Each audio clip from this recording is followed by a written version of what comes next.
Yo, gang, you give life a new meaning when you dreaming. It's your boy Dream, feel me? We is back. We got the SA Ganglands, feel me? Let's see what they talking about. Let's get it. Escalated in Westbury, Johannesburg over the past year. Now, the community has been crying out for more police, and Police Minister Becky Cele held an imbizo there. Several specialized units have been deployed, including the Tactical Response Team, commonly known as the Amabrete. 13 people were shot in 4 days recently, following the killing of an alleged gang kingpin. ENCA producer Lee McCabe compiled this special feature.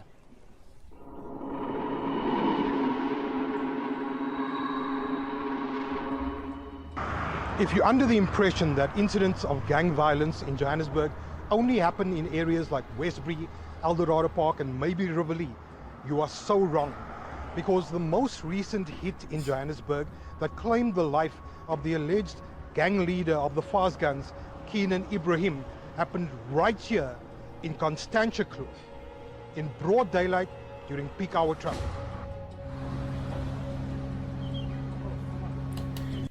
Wait, I thought Johannesburg was the nice part. That's what y'all told me to go. Wait, y'all trying to set me up? Nah, fuck with y'all. But nah, I thought y'all said Johannesburg was the nice part. What's going on? Peak hour traffic.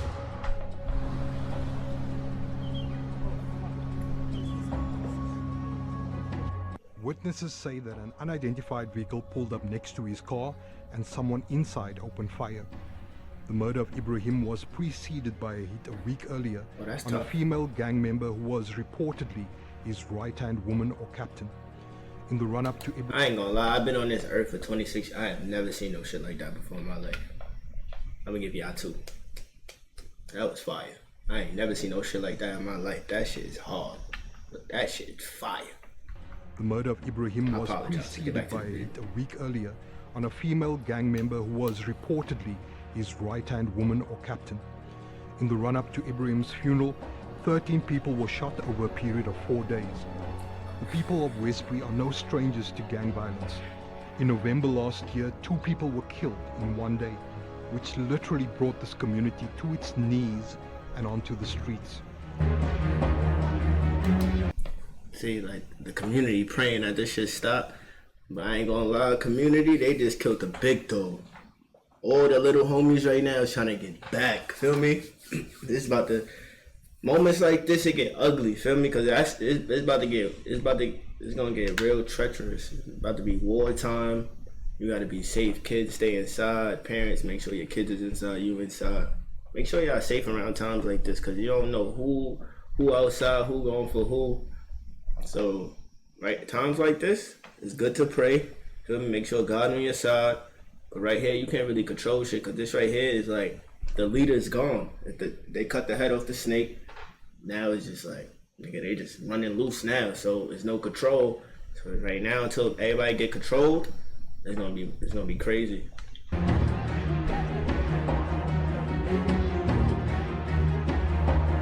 In anger and desperation, they set up camp outside the Sophiatown police station for 60 days, calling for peace and stability to be brought to the area. Police who finally arrived to hear their list of demands were met by a father whose son had been shot that day. In 4 hours, they shoot 2 guys this morning with no corpse from Newlands. When they shoot my son, only Metro was there. I had to rush my own son to the hospital. Yeah, that was today. That was today, in 4 hours, straight away. Where are the cops? Wait. Let me rewind it back. Because if I'm before I rewind it back and make sure that he said what he said. Did he say that the police station or the police was 1 street away and that he had to bring his own son to the hospital? I got 2 questions though. I got 1 question. Y'all already told me that the police, like, not a lot of people was in the police academy out there, so the police is like, you know, they don't have that much help out there. How about the hospitals though? Do y'all have doctors? Well, can't think of it right now. Where are the cops? Yeah, where's the cops at? This is the resounding call from the Westbury community. Months later, we caught up with Matthew Boyson. Man heeft die hele familie gaat verkeerd, want hij is een getrouwde man, 39 jaar oud, pa van 4 kinderen. En de oudste zoon is op grade 12, meisje is grade 11. Dat heeft mij baie geëffect. Tot nu nog toe, het effect me. Want ik moet ook kijken naar die kinderen. Ik weet niet waarvoor is hij geschiet. I don't even know why his son was shot. Wel een bedrijf betrokken, wie Nee, wat ik niet van weet. Wat ik niet van weet is van wel een bedrijf niet, maar hij is niet geschiet. The loss of his son Shannon has also affected the health of the 72-year-old father, especially since the case of the man arrested in connection with his son's murder seems to have gone cold. Damn. And there'd be a lot of that shit too, feel me? Even with the AKA situation, DJ somebody, feel me? Like, at some point, y'all gotta, I don't know, but y'all gotta, shit, y'all gotta start joining the police academy though, cause y'all gotta have justice, y'all gotta want justice for yourself. That shit is tough though. A lot of people getting away with murders, bro. That shit is crazy. Like, so it makes it seem like for a young bull, like, oh, I could go kill somebody too. Go get a gun and go kill somebody. I ain't gonna go to jail. That shit is crazy though, feel me? And then when you go to jail, it's not really a difference. Remember 26, 27, 28, there's no difference in jail either. So feel me, that shit is tough though, feel me? One thing y'all gotta do for the kids though, so it don't keep continuing, we gotta, I can't really say we cause I'm not out there, but y'all gotta create like a community center for the kids where they can play sports or something like that, feel me? So they can get out these hoods. 2 maanden, wat ik 2 maanden onder de grond leende, heb ik een strook gekregen. 3 dagen en ik heb 8 dagen in de hospitaal gelegen. Tot nu kun je misbruik worden. Misbruik is niet zo 100% geweest. Ik heb me baie geëffect, tot nu nog. That's tough. Fear hangs like a thick blanket over Westbury, and community activists like Jefferson Johnson are few and far between. I wanted to know what drives him.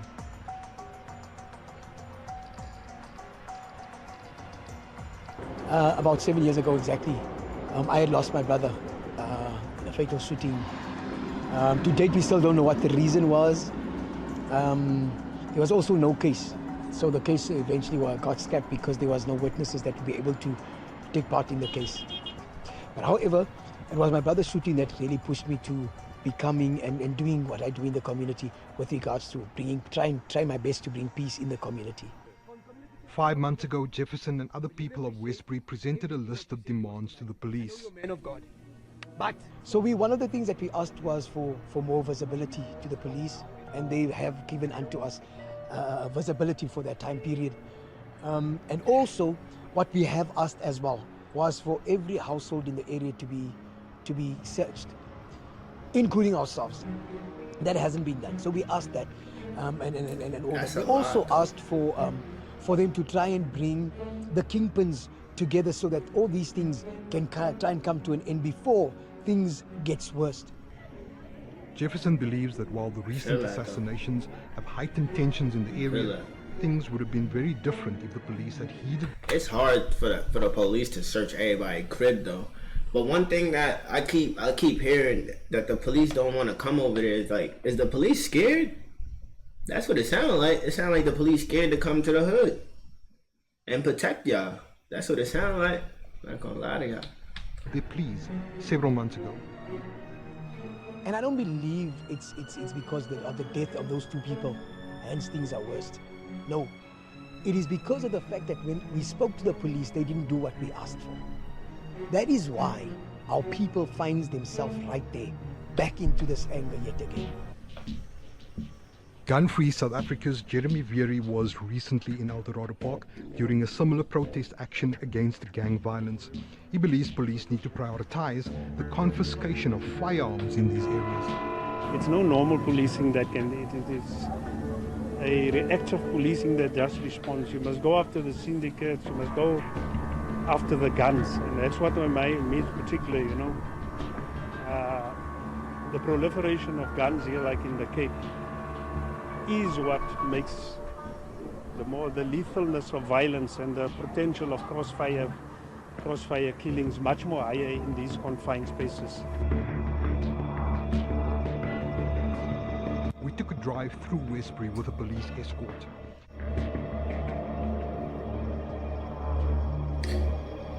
See, that's weird to me though. I mean, my fault. That shit is weird to me. How do these niggas can get a police escort through the thing, but the police can't come when, feel me, when someone gets shot or something like that? That's weird to me though.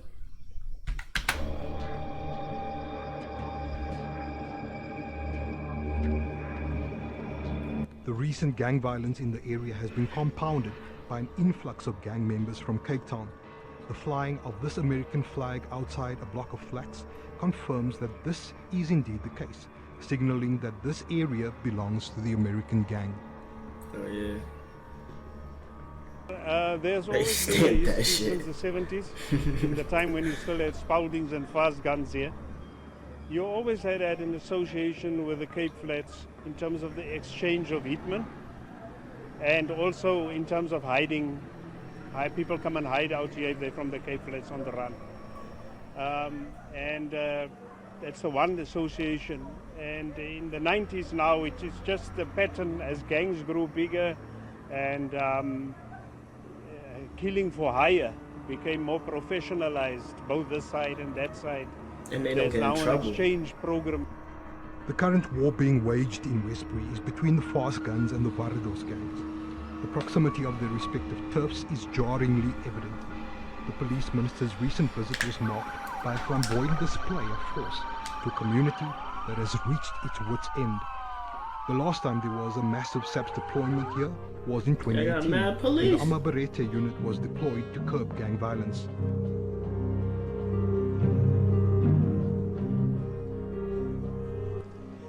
And I just gonna ask every person that has been affected, a child that has been shot, to stand up. Killed, everyone. Stand. We are happy for all the nice things that you are showing us here and God all the damn. cars. We saw it in 2018 also. But let's be realistic here. You have done nothing yet. There's no arrest.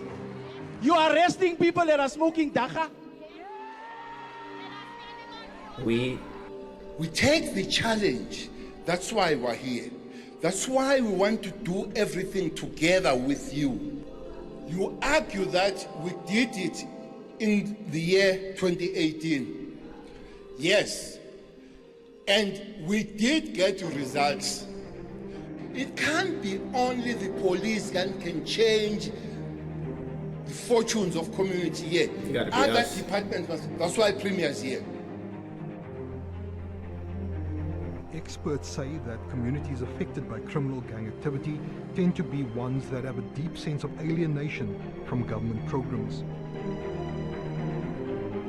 We want the minister and every other public representative to come to the table, sit with communities, and place their developmental needs at the heart of what needs to happen. There are short-term concerns, and that's for the public safety of the people of Westbury. Let's put the young men with guns and clubs into the areas. Let's wrestle back control. Let's go door to door. Let's put a ring of steel over there and ensure that we get involved in people's lives. Let's bother them. Let's inconvenience them. Because this is what they're asking for and this is what they're ready to. We spoke to reformed gang leader That might work. Boy, a former general of the 28th gang in prison, about his take on how the violence can be curbed and whether peace is attainable. Anything is possible if the people on the ground are prepared to sit down and say, what is it exactly that they want peace for? Right now, we have a few individuals that are pushing the envelope. And if those individuals can say, you know what, instead of this being about us, let us consider what this has, what impact this has on the community. Peacemaking processes take skill. There are those of us who've been trained by this very government and this very movement as civilian peacemakers. Use us, abuse us. You know what I found weird is how they say put both of the kingpins together and have a conversation. It's crazy how they know both of the kingpins though. To say to even have that conversation to put both of the kingpins together, you gotta know who both of the kingpins is. And just for them to have a conversation, you're not even gonna arrest them, tell them stop doing what they doing, stop affecting the community, stop hurting. The drugs is affecting them too, so you're not gonna tell them none of that shit. You're just gonna tell them, yo, stop the killing though. Feel me? That shit. I mean, I don't know. How y'all feel about that one? I don't know. Experts like the clerk say that if gang that shit is weird to me. Like Westbury, Eldorado Park, and Rivoli, it's only weird to me is how the police know that information though. Feel me? But they don't. I'm not saying to get anybody arrested though. Feel me? I don't want nobody to get arrested. But it's crazy how they can have conversations like that and just be chilling. Sometimes it'd be like maybe they might be corrupt. Never know. Experts like the clerk say that if gang violence in communities like Westbury, Eldorado Park, and Rivoli are not dealt with decisively, it will have a ripple effect in more affluent areas in the form of contact crimes like housebreakings and hijackings. Lee McCabe, Johannesburg. Nah, gang, keep putting me on to the videos, man. Follow me on the gram. You can hit me up in a DM. Put me onto the video. Give me some more details. Let me tell me where you from and all that, gang. Or you could just put it in the comments. Either or. Say police now from there. What else? Hit that subscribe button. Hit that like button. You already know the vibes, gang. You give life a new meaning when you dreaming. It's your boy Dream, and I'm out of here, gang.